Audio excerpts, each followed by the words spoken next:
এখন পর্যন্ত আমার কোনো সরকারিভাবে কোনো অনুদান আমার পরিবার পায় নাই। আমার স্বামী ছিল আমার ইনকাম সোর্স, আমাদের পরিবারের আমার শ্বশুর শাশুড়ি সবাই আছে। আমি দীর্ঘ 1 বছর ধরে অনেক কষ্ট করে জীবনযাপন করতেছি, আর মানুষের দ্বারে দ্বারে ঘুরতেছি যে আমার স্বামীর লাশটা যেন আমার দিয়ে দেওয়া হয়, আর আমার স্বামীর নাম যেন সরকারি তালিকায় অন্তর্ভুক্ত করা হয়, যে ও দেশের জন্য শহীদ হিসেবে ও আমার সন্তানটা যেন পরিচয় দিতে পারে যে আমি একজন শহীদের সন্তান।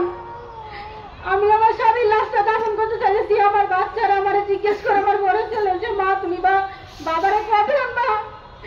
সবার বাবা দেখি, কিন্তু আমার বাবারে দেখি না। আমার বাবার বিষয় না, আমার বাবারে তুমি দেশে আনো না কেন? কিন্তু আমি আমার সন্তানকে এখন পর্যন্ত কোনো উত্তর দিতে পারি না, কারণ আমি বিভিন্ন জায়গায় দৌড়ে ব্যর্থ হচ্ছে।